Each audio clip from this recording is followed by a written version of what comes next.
जय हिंद प्यारे दोस्तों, स्वागत है आपका सीडीपी की इस बेहतरीन क्लास में। आज चाइल्ड डेवलपमेंट एंड पेडागोजी की ये दूसरी क्लास है। पहली क्लास में हमने आपको बताया था कि किस तरह से शिक्षा अपना अर्थ लेती है संस्कृत भाषा से और इंग्लिश भाषा से। तो इसको बड़े अच्छे से एक्सप्लेन किया था, पूछा जाता है, डायरेक्ट क्वेश्चन बन जाता है। आगे हमने आपसे पूछा था, शिक्षा बताया था शिक्षा का व्यापक अर्थ क्या होता है और संकुचित अर्थ क्या होता है। आगे बताया था कि शिक्षा कई बार पूछा गया है, जैसे जॉन डीवी ने शिक्षा को कितनी ध्रुवीय प्रक्रिया बताया, तो त्रिध्रुवीय प्रक्रिया बताया है, शिक्षक, शिक्षार्थी और पाठ्यक्रम। इसी तरह से अलग अलग मनोवैज्ञानिक हैं, उन्होंने शिक्षा के बारे में अपने विचार रखे हैं कि किस तरह से कितनी ध्रुवीय प्रक्रिया है। इसको भी हमने डिस्कस किया था आपसे। और इसके बाद शिक्षा से संबंधित जो मेन परिभाषाएं थी, जो एज इट इज परीक्षा में पूछी जाती हैं, उन परिभाषाओं को हमने क्लास में ही याद करवा दिया था। उसमें ऐसा कुछ नहीं था जो आप याद ना कर पाओ, और बड़ी अच्छी परिभाषाएं थी। इसके बाद हमने आपसे डिस्कस किया था कि मनोविज्ञान क्या है और मनोविज्ञान कैसे अपनी जर्नी को पूरा करती है, किस तरह से ये सबसे पहले आत्मा का विज्ञान कंसीडर की जाती है जब हम अरस्तु और प्लेटो की बात करते हैं। इसके बाद इसे अगर हम 17वीं शताब्दी की बात करें तो इसको मन का विज्ञान माना जाता है। फिर इसको चेतना का विज्ञान 18वीं सदी में माना जाता है। फिर इसके बाद व्यवहारवादी इसको जब लास्ट में वाटसन की बात आती है तो वाटसन इसको व्यवहार का विज्ञान मानते हैं। चेतना के बाद व्यवहार का विज्ञान माना जाता है, जो कि आज तक चला आ रहा है। ठीक है, तो इस पे हमने डिस्कस किया था और आपको बताया था कि पोम्पोनोजी ने, जो कि इटली के वैज्ञानिक मनोवैज्ञानिक थे, इन्होंने इसको किसका, मन का विज्ञान कहा। और विलियम वुंट और जेम्स सली ऐसे कुछ वैज्ञानिक थे जिन्होंने इसे चेतना का विज्ञान कहा। वाटसन, स्किनर और वुडवर्थ वैज्ञानिकों ने इसे मनोविज्ञान व्यवहार का विज्ञान बोला था। ठीक है, तो इसकी परिभाषाएं कुछ थी, उनको भी हमने डिस्कस किया था। फिर हमने आपको बताया था कि जो नेक्स्ट हमारा क्लास होगा वो मनोविज्ञान के संप्रदाय पे होगा। इतना इंपॉर्टेंट टॉपिक है कि आप मान के चलिए, इससे ज्यादा इंपॉर्टेंट टॉपिक आपकी साइकोलॉजी में नहीं हो सकता है। अगर हम पियाजे सर को, वाइगोत्स्की सर को छोड़ दें, तो इससे ज्यादा इंपॉर्टेंट कोई टॉपिक नहीं है।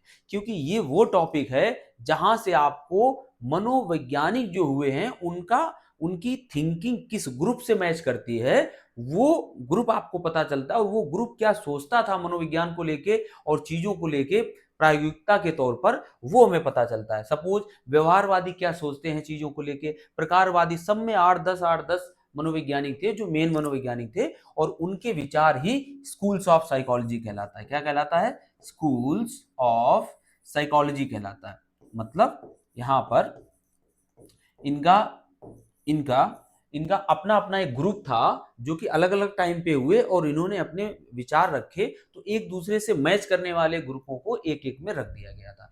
जब हम इसको पढ़ लेते हैं तब हमें पूरी मनोविज्ञान में जितने आने वाले सिद्धांत आप पढ़ोगे फ्यूचर में, उन सबकी संकल्पना यहीं पर क्लियर हो जाती है। हमारे लिए बड़ा आसान हो जाता है अगर हम आपको बुद्धि पढ़ा देते, अधिगम पढ़ा देते, प्रेरणा पढ़ा देते, या कुछ भी ऐसा पढ़ा देते, तो उसमें बड़ा आसान था, हम चीजें आपको बता देते। लेकिन हमने उसको पहले नहीं चुना, हमने इसको पहले चुना, जहां से आपका पूरा आपके दिमाग में एक आउटलाइन बन जाएगा। अगर आपने कभी मनोविज्ञान नहीं पढ़ा है तो आपके दिमाग में बन जाएगा कि कैसे वर्क कर रहा है मनोविज्ञान, एक्चुअल में क्या है। ठीक है, तो आज हम जो पढ़ेंगे तो वो संरचनावाद को पढ़ेंगे, प्रकारवाद को पढ़ेंगे और व्यवहारवाद को पढ़ेंगे। ये तीनों बात बहुत इंपॉर्टेंट है। आप देखिए इनको किस तरह से ये काम करते हैं। अगर हम संरचनावाद की बात करें तो संरचनावादी क्या कहते हैं? संरचनावादी कहते हैं कि पहले तो ये जो थे, इनका आधार जो था मनोविज्ञान को लेके, वो आधार क्या था? चेतना था। क्या था? चेतना था। इतनी बात आपको क्लियर करते हैं, इनका आधार था चेतना। ठीक है, कॉन्शियसनेस। तो ये जो संरचनावादी मनोविज्ञान थे, ये जो चेतना है उसकी संरचना पर बल देते थे। यानी हम कह सकते हैं कि मन की संरचना पर, मन और चेतना की संरचना किस तरह से वो बना है, उस पर इन्होंने बल दिया है। स्ट्रक्चर पर बल दिया। किस पे बल दिया है? स्ट्रक्चर पर। इसको हम डिटेल में समझेंगे। सबसे पहले ये समझते हैं कि ये किसने दिया। इसके प्रवर्तक की अगर बात हो संरचनावाद के, तो इसके प्रवर्तक का नाम है विलियम वुंट। कौन है? William Wundt. और ये जर्मनी के मनोवैज्ञानिक थे। इन्हीं विलियम वुंट ने सन 1879 ईस्वी में, किस ईस्वी में? सन 1879 ईस्वी में। कितनी बार ये क्वेश्चन डायरेक्ट पूछा गया एग्जाम में। सन 1879 ईस्वी में जर्मनी के लिपजिंग शहर में प्रथम मनोवैज्ञानिक प्रयोगशाला की स्थापना की थी। तो प्रथम मनोवैज्ञानिक प्रयोगशाला की स्थापना किसने की थी? विलियम वुंट ने की थी। और कहां की थी? लिपजिंग शहर था, विश्वविद्यालय भी है जर्मनी में। ठीक है, तो ये बेसिकली जो वुंट थे, ये कहां के मनोवैज्ञानिक थे? जर्मन मनोवैज्ञानिक थे। पहली बात। 1832 के करीब इनका जन्म हुआ था, तो काफी सीनियर थे ये। इनके ही शिष्य थे टिचनर। कौन थे? इनके शिष्य थे टिचनर। इनके शिष्य थे टिचनर। और टिचनर ने ही ये, अब अगर ऐसा क्वेश्चन आ जाए कि जो स्ट्रक्चरलिज्म है ये वर्ड किसने दिया, तो इस वर्ड यानी इस शब्द को किसने दिया था? इसको दिया था टिचनर महोदय ने। बहुत ध्यान देना, इसके संरचनावाद के जो प्रवर्तक थे वो विलियम वुंड थे, लेकिन जो ये वर्ड दिया, ये वर्ड किसने दिया था? टिचनर ने दिया था। और इन्होंने ही सन 1898 में इसे एक प्रॉपर तरीके से हम कह सकते हैं कि संरचनावाद को एक प्रॉपर वे दिया। इन्होंने इसकी शुरुआत की, लेकिन होता है ना बहुत सारे सिद्धांत होते हैं, शुरुआत कोई और करता है लेकिन उसकी स्थापना कोई और करता है। तो शुरुआत तो विलियम वुंट ने की थी, लेकिन इसको एक प्रॉपर जो पहचान दिलाई, जो वो किसने दिलाई थी? इनके ही शिष्य टिचनर ने। एक बात और बता दें कि अगर ये क्वेश्चन बनता है कि दर्शन से मनोविज्ञान को अलग करने वाला संप्रदाय कौन सा था या मनोवैज्ञानिक कौन थे, तो संप्रदाय था संरचनावाद और मनोवैज्ञानिक थे विलियम वुंट और टिचनर। फिर से समझिए, इससे पहले मनोविज्ञान को एक सेपरेट साइंस नहीं कंसीडर किया जाता था, उसको दर्शन के अंतर्गत ही रखा जाता था। लेकिन यहां से इन्होंने क्या किया? प्रयोगात्मक रूप में मनोविज्ञान को अलग किया। तब एक क्वेश्चन बनता है कि प्रयोगात्मक मनोविज्ञान का जनक किसे कहते हैं? तो प्रयोगात्मक मनोविज्ञान का जनक विलियम वुंट को कहते हैं। किसे कहते हैं? प्रयोगात्मक मनोविज्ञान का जनक। तो हम लिख सकते हैं प्रयोगात्मक मनोविज्ञान का जनक। ठीक है, कौन है? विलियम वुंट है। तो विलियम वुंट के बारे में इतनी जानकारी आपको हो गई। विलियम वुंट ने सबसे पहले क्या किया था? मनोवैज्ञानिक प्रयोगशाला लिप्जिंग में 1879 में स्थापित की थी। इनके शिष्य कौन थे? टिचनर थे, और ये जर्मनी के रहने वाले थे। इन्हें प्रायोगिक मनोविज्ञान का जनक कहा जाता है और संरचनावाद के ये प्रवर्तक थे। ठीक है, तब फिर अब बात करते हैं, ये इनकी जो संरचनावाद थी वो अंतरदर्शन पर, बहुत याद करने वाली बात है। देखिए, वो जमाना चला गया जब आपसे लिप्जिंग नामक शहर में ये कौन सी प्रयोगशाला स्थापित की, ये क्वेश्चन पूछा जाएगा। आप भूल जाइए, ये क्वेश्चन आपसे पूछा जाएगा। अब चीजें डीप में जाएंगी, इसीलिए डीप पढ़ना पड़ेगा, हम लोगों को कॉन्सेप्ट पढ़ना पड़ेगा। क्या था? इन्होंने जो अध्ययन विधि अपनाई वो कौन सी थी? अंतरदर्शन विधि। देखिए, इन्होंने क्या कहा कि चेतना या मन कि जो उसका निर्माण हुआ है वो किन तत्वों से हुआ है, इस पर इन्होंने बात की। तो इसलिए अगर हम अपने ही अंदर, हमारे मस्तिष्क या मन या चेतना में क्या चीजें हैं, वो बना कैसे है, अगर इसका अध्ययन करना हो तो कौन करेगा? हम स्वयं करेंगे। इसीलिए इसको अंतरदर्शन विधि, मतलब इसके अध्ययन की विधि कौन सी थी? अंतरदर्शन। और इसीलिए इसको क्या कहा जाता है? अंतरदर्शनवाद भी कहा जाता है। अंतरदर्शनवाद भी कहा जाता है। अंतरदर्शनवाद भी किसको कहा जाता है? संरचनावाद को कहा जाता है। ठीक है, अब आगे बात करते हैं, इसका लक्ष्य क्या था। अगर हम इस संप्रदाय की बात करें तो इस संप्रदाय का लक्ष्य था क्या, मतलब ये क्या प्रूव करना चाहते थे? तो ये प्रूव करना चाहते थे, मन की संरचना को समझना चाहते थे।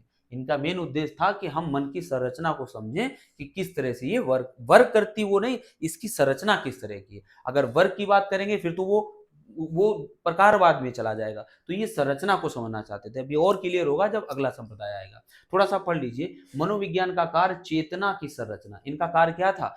इन्होंने क्या कहा कि मनोविज्ञान का क्या कार्य है? मनोविज्ञान का कार्य है चेतना की संरचना या तत्वों। और तत्व क्या बताए? ये बहुत इंपॉर्टेंट है, इसको याद रखना आप। जो इन्होंने तत्व बताए हैं, संवेदना, अनुभूति और कल्पना, ये बहुत ध्यान देना, मोस्ट इंपॉर्टेंट है ये चीज, मोस्ट इंपॉर्टेंट है। इन्होंने कहा मनोविज्ञान का कार्य क्या है? किसने कहा? संरचनावादियों ने। चेतना की संरचना या तत्वों, कौन कौन से? संवेदना, अनुभूति, कल्पना का अध्ययन करना। देखिए, इन्होंने कहा कि सबसे पहले हम क्या करते हैं, हमें संवेदना होती है किसी चीज की। क्या होती है? संवेदना होती है। हमें वो सेंसरी हम कह सकते हैं कि हमें चीजें पता चलती हैं, आगे भी और आएगा, हमें चीजें पता चलती हैं, तब हम उसकी, हमारे अंदर क्या होती? अनुभूति होती है। और उस अनुभूति के आधार पर हम कुछ अंदर से कल्पना करते हैं, विजुअलाइजेशन करते हैं। तो उसी को इन्होंने क्या कहा? कल्पना। अभी आप आगे इसको और अच्छे से डिफाइन हम करते हैं, तब आप समझिए। देखिए, विशेषताएं इसकी देखिए, तब आपको क्लियर हो जाएगा पूरा पॉइंट जो हम आपको बताना चाह रहे हैं। क्या है? संरचनावादियों के अनुसार मनुष्य की जो चेतना है वो विभिन्न मानसिक क्षमताओं और क्रियाओं का योग है। इन्होंने बताया और बड़े अच्छे से बताया, और क्योंकि इन्होंने क्या कहा, ये बताना ही चाहते हैं किसके बारे में, चेतना के बारे में बताना चाह रहे हैं, और ये चेतना की संरचना के बारे में बताना चाह रहे हैं, इसीलिए तो इसको संरचनावाद कहा जाता है। चेतना की संरचना के बारे में बताना चाह रहे हैं। क्या बता रहे हैं, संरचनावादियों के अनुसार मनुष्य की चेतना जो है वो विभिन्न मानसिक क्षमताओं और क्रियाओं का योग है। देखिए, मन, चेतन, अनुभव आदि की संरचना बताने का प्रयत्न किया। इन्होंने किसकी संरचना बताई, भाई वही चेतन की बताई, अनुभव की बताई, मन की बताई। आप लगभग तीनों चीजें एक ही जैसी आपको लग रही होंगी, क्योंकि चेतना का विज्ञान जो आया था वो मन के बाद ही आया था। तो मन, चेतन और अनुभव आदि की संरचना बताने का प्रयत्न किया। ठीक है, इसमें आंतरिक अनुभवों का सर्वेक्षण किया जाता है। चेतना के 3 तत्व हैं, संवेदन, प्रतिमा और भाव। अब इन तीनों को एक्सप्लेन हमने अगले पॉइंट में किया है। संवेदन का संबंध प्रत्यक्षीकरण से है। एक एग्जांपल हम आपको देते हैं, जैसे आप किसी डेड बॉडी को देखते हो, आप डेड बॉडी को देखते हो तो आपने उसका क्या किया, संवेदन किया। यही चीजें जो अभी यहाँ पर हम आपको बता रहे थे, क्या संवेदना, अनुभूति और कल्पना, यही चीजें हैं। क्या, सबसे पहले आपने उसका ऑब्जर्वेशन किया, प्रत्यक्षीकरण किया, आपने किसी डेड बॉडी को देखा, फिर आपने क्या किया, प्रतिमा, आपके अंदर प्रतिमा का संबंध विचारों से, आपके अंदर एक विचार आया डेड बॉडी देखने के बाद, कुछ ना कुछ आपके अंदर एक विचार आता है। विचार आता है कि ऐसे ही मेरे घर पे भी ये कैजुअलिटी हुई थी, या मेरे फ्रेंड के यहाँ हुआ था, या मेरी रिश्तेदारी में हुआ था। एक विचार अपने आप आ जाता है उस डेड बॉडी को देख करके, उससे रिलेटेड ना, लेकिन अपनी लाइफ से रिलेटेड एक विचार आता है। और भाव का संबंध संवेगों से होता है, और उसके बाद आपके अंदर एक भाव जागृत होता है दुख का, जो कि क्या कहलाता है, इमोशन कहलाता है, भाव जागृत होता है। तो 3 चीजें, संवेदन, अगर आपसे पूछा जाए संवेदन, प्रतिमा और भाव, ये तीनों वर्ड किससे संबंधित हैं, संरचनावाद से संबंध रखते हैं। और इनका एक्सप्लेनेशन हमने आपको कहा कि संवेदन जब आप किसी चीज को देखते हो, प्रतिमा जब उसके बारे में आप सोचते हो, कोई विचार करते हो, और भाव उस विचार के बाद जो आपके हृदय में भाव पैदा होता है। ठीक है, मन और शरीर दोनों का स्वतंत्र अस्तित्व है। इन्होंने कहा के बाद में कि देखिए, मन ऐसा नहीं है, मन और शरीर दोनों अलग चीजें हैं। जो जो शरीर है वो मन से डिफरेंट, इन्होंने एक उसको स्टैचुएट माना। ठीक है, किसने माना, संरचनावादियों ने। तो बेसिकली यहाँ पर हमें इतना पता चला कि इन्होंने चेतना के विषय में बताया कि चेतना किन चीजों से मिलकर बनी है। ये पॉइंट तीनों याद रखना जो हमने आपको बहुत मोस्ट इंपॉर्टेंट बताए हैं। कौन प्रवर्तक हैं, कौन इनके सहयोगी थे, और क्या इनकी विधि थी, अंतरदर्शन इनकी विधि थी। प्रथम मनोवैज्ञानिक प्रयोगशाला इन्होंने जर्मनी स्थापित की, लिप्जिंग शहर में 1879 ईस्वी में। यही पॉइंट है जो आपको याद रखने, और ये पॉइंट हमने आपको बोनस बताया कि सिलेबस भी अगर बदले तो भी आपसे नहीं छूटेगा। ये बोनस है, ये किसी को नहीं पता होते हैं, उतने ही पता सबको होता है। किसी पूछो विलियम वुंड, लिप्जिंग में प्रयोगशाला, इसके आगे कुछ नहीं पता होता किसी को। ये चीजें हमने आपको नहीं बताई है। ठीक है, चलिए, और किसी भी बुक में आप देख लेना जाके, क्योंकि हमने इसको अलग अलग बुक से और नेट की भी मदद से इसको तैयार किया है। तो फिर आप सोचो, कोई एक बुक आप खरीद लो जाके और इतनी मिल जाएंगी उसमें चीजें, इम्पॉसिबल है। ठीक है, मार्केट में कहीं भी आप देख लेना जाके, अगर आपको विश्वास ना हो। ठीक है, और वर्षों की मेरी खुद की मेहनत भी है, ऐसा नहीं है 2011 के बाद यही सब कर रहे हैं। देखिए, अब आता है प्रकारवाद। प्रकारवाद ने जो मनोविज्ञान की पिछली संरचनावाद था उसका खंडन किया। उन्होंने क्या कहा, उन्होंने कहा था मस्तिष्क या चेतना कैसे बनती है। इन्होंने कहा मस्तिष्क या चेतना कैसे कार्य करती है, कैसे कार्य करती है। इन्होंने कार्य करने पर जोर दिया, उन्होंने बनने पे जोर दिया। बात को समझो, मस्तिष्क किससे बनता है, ये संरचनावाद कहता है। मस्तिष्क क्या कार्य करता है, ये प्रकारवाद कहता है। इसीलिए इसको फंक्शन माने काम होता है ना, फंक्शनलिज्म कहा जाता है। क्या कहा जाता है, फंक्शनलिज्म कहा जाता है। प्रवर्तक की बात आए तो इसके विलियम जेम्स हैं। कौन है, विलियम जेम्स हैं। ये एक अमेरिकी मनोविज्ञानी थे। कैसे थे, अमेरिकन थे, अमेरिकन मनोवैज्ञानिक थे। और इन्होंने एक बुक दी थी, प्रिंसिपल्स ऑफ साइकोलॉजी। आपको याद रखना चाहिए इस बुक को। ये आई थी 1890 में। प्रिंसिपल्स ऑफ साइकोलॉजी कब आई थी, 1890 में बुक आई थी। और इनको क्या कहा जाता है, अमेरिकी मनोविज्ञान का जनक कहा जाता है। तो father of American psychology, father of American psychology कहा जाता है। किसको कहा जाता है? विलियम जेम्स को। अमेरिका में जो साइकोलॉजी की एक तरह से बेहतर नींव पड़ी तो वो किसके समय से पड़ी? विलियम जेम्स के समय से पड़ी। इनकी ये बुक बहुत ही इंपॉर्टेंट है, principles of psychology, the principles of psychology. इनका समर्थन किसने किया? अमेरिका के ही मनोवैज्ञानिक थे जिन्होंने शिक्षा को त्रिध्रुवी प्रक्रिया बताया था, जॉन डीवी। ये एक रचनावादी मनोवैज्ञानिक थे। कैसे थे? रचनावादी मनोवैज्ञानिक थे। ये भी एक रचनावादी मनोवैज्ञानिक थे। और अगर हम बात करें विलियम जेम्स, तो इन पर प्रभाव किसका पड़ा? विलियम जेम्स ने जो अपनी थ्योरी दी, इन पर किसका प्रभाव पड़ा? तो चार्ल्स डार्विन के चार्ल्स डार्विन के इवोल्यूशन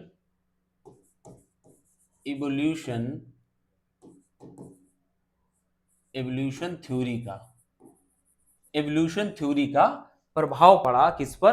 विलियम जेम्स पर। तो अगर क्वेश्चन आए कि चार्ल्स डार्विन का जो विकासवादी सिद्धांत था, कौन सा? विकासवादी जो सिद्धांत था उसका असर किसके ऊपर पड़ा?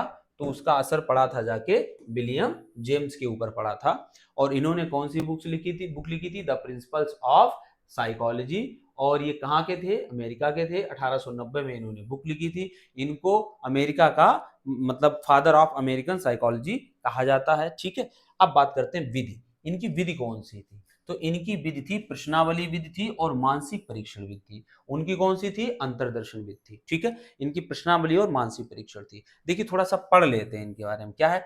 मनोविज्ञान का उद्देश्य यह समझना है, अब इन्होंने क्या कहा, फंक्शन पे बात करेंगे, देखना। मनोविज्ञान का उद्देश्य यह समझना है कि मानसिक प्रक्रियाएं, जैसे कौन सी मानसिक प्रक्रियाएं? स्मरण, ध्यान, विचार, भावनाएं किस प्रकार व्यक्ति को अपने वातावरण में समायोजन करने और कार्य करने में मदद करती है। कितनी अच्छी परिभाषा इन्होंने दी। इन्होंने ये नहीं कहा जैसा संरचनावादियों ने कहा, उन्होंने तो केवल उसकी संरचना पे जोर दिया था कि व्यक्ति के अंदर चेतना की संरचना क्या होती है। लेकिन इन्होंने कहा कि मनोविज्ञान का जो उद्देश्य है वो ये समझना है कि जो मानसिक प्रक्रियाएं हैं, ऑपरेशन पे इन्होंने बल दिया, जो मानसिक प्रक्रियाएं हैं जैसे कि स्मरण, ये मानसिक प्रक्रिया है, कॉग्निटिव एक्शन है, ये प्रोसेस है, ध्यान लगाना, विचार करना, या भावनाएं किस प्रकार व्यक्ति को अपने वातावरण में क्या करने में, समायोजन करने और कार्य करने में क्या करती हैं, मदद करती है। तो परिभाषा में कोई कमी आपको नजर नहीं आएगी, इन्होंने इस तरह से इस परिभाषा को गढ़ा है। ठीक है, अच्छी बात है। आगे देखते हैं क्या क्या विशेषताएं इसकी। कुछ विशेषताएं बताएं। अधिगम प्रक्रिया में पर्यावरण और समायोजन पर बल दिया। अगर आ जाए कौन सा वाद ऐसा है जिसने पर्यावरण और समायोजन पर बल दिया, तो कौन सा आ जाएगा? आपका यही फंक्शनलिज्म आ जाएगा, प्रकारवाद आ जाएगा। वैयक्तिक भिन्नता, देखिए ये सब मॉडर्न टर्म है, जबकि वैयक्तिक भिन्नता हुआ, अधिगम हुआ, बुद्धि हुआ, समायोजन हुआ और परीक्षण व मूल्यांकन आदि के क्षेत्र पर जोर दिया। तो कह सकते हैं कि अब हम दर्शन से प्रकारवाद में, संरचनावाद में क्या हुआ था, दर्शन से हम प्रयोगात्मकता की ओर आए थे और अब वहां से हम लोग कहीं ना कहीं संज्ञानात्मकता की ओर जा रहे हैं, मूल्यांकन आदि क्षेत्रों पर जोर दिया। तो देखिए वही चीजें जो आज अप्लाई हो रही है वो चीजें इन्होंने तब बताई थी। ठीक है, व्यवहार में प्रेरणा को महत्व दिया। देखिए इन्होंने मोटिवेशन को यहाँ पर महत्व दिया, कितनी अच्छी बात है। मन की शक्तियों की गत्यात्मकता पर बल दिया। मानसिक प्रक्रियाओं जैसे संवेदना, अनुभूति में न तोड़कर उनके प्रभाव और उपयोगिता पर जोर दिया। वो क्या करते थे, वो जो मानसिक अनुभूतियां थी उनको तोड़ देते थे, संवेदना में तोड़ देते थे, किसमें, सेंसेशन में, प्रत्यक्षीकरण में, और फिर उसमें भाव में तोड़ देते थे, भाव और इमेज, मतलब इमेज, फीलिंग, सेंसेशन। ठीक है, तीन चीजों में उसको तोड़ देते थे, चेतना को। लेकिन ये क्या करते हैं, मानसिक प्रक्रियाओं जैसे संवेदना हुई, अनुभूत हुई, इसमें तोड़ते नहीं है, बल्कि इनके प्रभाव और उपयोगिता पर जोर दिया जाता है कि इसको हम कैसे अप्लाई करें, उस पर जोर दिया जाता है। तो भी इसके लिए ये जो प्रकारवाद है ये कहता है कि जो मानसिक प्रोसेस हैं उनको कैसे किया जाए, मतलब कैसे किया जाए, इसकी बात कौन करेगा, प्रकारवादी करेंगे, विलियम जेम्स। और बाकी संरचनावादी तो हम लोग बता ही चुके हैं। ठीक है, तो ये हो जाएगा। इसके बाद आता है व्यवहारवाद। क्या आता है? व्यवहारवाद। जेबी वॉटसन इसके प्रवर्तक हैं व्यवहारवाद के। कौन है? जेबी वॉटसन। 1913 ईस्वी में इन्होंने व्यवहारवाद की एक तरह से नींव रखी। और इसका समर्थन किसने किया? Clark L Hull, Edward Tolman और वीएफ स्किनर जैसे मनोवैज्ञानिक जो थे, इन्होंने व्यवहारवाद का क्या किया? समर्थन किया। व्यवहारवादी ये कहते हैं कि जो जो आप चाहे उसको व्यक्ति कह लो चाहे जानवर कह लो, क्योंकि इन्होंने जानवरों पे ज्यादा प्रयोग किए। जो व्यक्ति या जानवर होता है वो मानसिक प्रक्रियाओं से नहीं बल्कि बार बार करने से, उद्दीपक अनुक्रिया से, यानी कि जब आप उसको स्टिमुलस दिखाते हो, जब आप उसको स्टिमुलस दिखाते हो तब वह उसके प्रति क्या करता है? रेस्पॉन्स करता है। रिस्पॉन्स करता है। जब स्टिमुलस दिखाते हो तो उसके प्रति वो क्या करता है? रिस्पॉन्स करता है, और यही उसको कुछ ना कुछ सीखने के लिए प्रेरित करता है। तभी इन्होंने दंड की बात की, पुरस्कार की बात की, इन्होंने इसके अलावा पुनर्वलन की बात की। तो ये सब चीजें किन्होंने दी? व्यवहारवादियों ने दी। इसमें इवान पावलाव हैं जिन्होंने कुत्ते पर प्रयोग किया था। इसके अलावा आपके वीएफ स्किनर हैं जिन्होंने चूहों पर प्रयोग किया था। क्लासिकल कंडीशनिंग पावलाव की, ओपरेंट कंडीशनिंग किसकी थी? ये स्किनर की थी। तो ये जो थ्योरीज आई, इसके बाद उसकी थॉर्नडाइक की कौन सी आई? ट्रायल एंड एरर थ्योरी आई। ये सभी थ्योरी कौन सी हैं? सभी थ्योरी हैं आपकी व्यवहारवादियों की थ्योरी।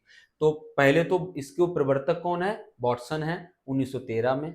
इसके बाद अध्ययन विधि इनकी कौन थी? तो बही दर्शन विधि थी। बही दर्शन का मतलब आप समझिए ऑब्जर्व करते थे। ये ऑब्जर्व करते थे। क्या ऑब्जर्व करते थे? कि किस तरह से हम सिचुएशन क्रिएट करें किसी जानवर के सामने, तब उस सिचुएशन के अकॉर्डिंग वो क्या अनुक्रिया करता है, क्या रिस्पॉन्स देता है, उसका ये लोग अध्ययन करते थे, है ना। जैसे कुत्ते की घंटी बांधी गई थी, मतलब कुत्ते को भूखा रखा गया था, घंटी को बजा के उसको खाना दिया जाता था। ये जब हम पावलाव वाला सिद्धांत हम लोग पढ़ेंगे तो उसको डिटेल में डिस्कस करेंगे। इसी तरह से थॉर्नडाइक ने बिल्ली को बंद किया था, भूखी बिल्ली को, मछली रखी थी उसके सामने। तो ये क्या कहते हैं कि हम सिचुएशन क्रिएट करेंगे और उसके बाद हम ऑब्जर्व करेंगे, परिदर्शन करेंगे, तब देखेंगे कि उस सिचुएशन के अकॉर्डिंग क्या रिस्पॉन्स होता है, क्या वो प्रतिक्रिया करता है, उसको ऑब्जर्व करेंगे। शिक्षा में उपयोग क्या है? पुरस्कार और दंड इन्होंने दिया इसी में। पुनरावृत्ति, अब पुनरावृत्ति क्या होता है? ट्रायल एंड एरर है। अगर गलती करता है बच्चा तो बार बार सीखता है। शिक्षा में उपयोगिता उसकी हुई, यानी कहीं ना कहीं शिक्षा में भी ये सिद्धांत जो इन्होंने दिए वो काफी हद तक प्रयोग हुए। अगर हम छोटी क्लासेस की बात करें, अभ्यास, अभ्यास बार बार करना है ना, तो सीखने के नियम जो थे, अभ्यास का नियम उसमें था। अनुशासन भी होता है। करंट लगता था उसके, अगर वो गलत कर देता था तो उसके एक झटका लगता था बिजली का चूहे के। तो आदत निर्माण, अगर आपको किसी की अच्छी आदत, हैबिट फॉर्मेशन करना हो तो आप बार बार उससे करवाइए, उसकी हैबिट उसी तरह से बन जाएगी। और तो मेरे कहने का मतलब ये है कि इन्होंने एक सीखने को एक बिल्कुल यांत्रिक प्रक्रिया माना। कैसा प्रक्रिया, कैसी प्रक्रिया माना? एक यांत्रिक प्रक्रिया माना।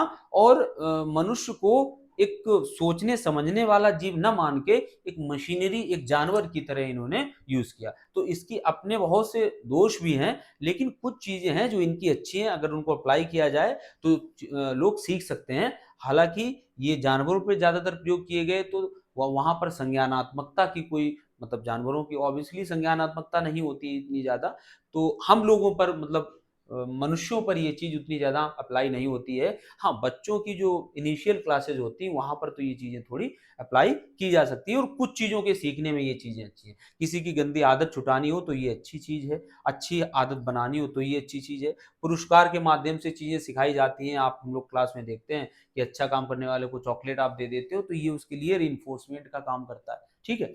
तो मनोविज्ञान को केवल प्रेक्षणीय यानी ऑब्जर्वेशनल, प्रेक्षणीय व्यवहार का अध्ययन करना चाहिए, ना कि चेतना या मानसिक प्रक्रियाओं का। इन्होंने कहा जो मनोविज्ञान है उसे केवल सामने जो हो रहा है, घटित हो रहा है, किसी अभी हमने बताया था ना, किसी स्टिमुलस के प्रति, उत्तेजक के प्रति क्या अनुक्रिया कोई जीव करता है, उसका हमें अध्ययन करना चाहिए, ना कि ये मानसिक दुनियादारी, चेतना और ये सब स्मरण, इनके बारे में बिल्कुल इन्होंने कहा कि ये कुछ भी नहीं है, बिल्कुल फालतू का बता दिया, जबकि ये चीज भी गलत है, ऐसा नहीं है। ठीक है।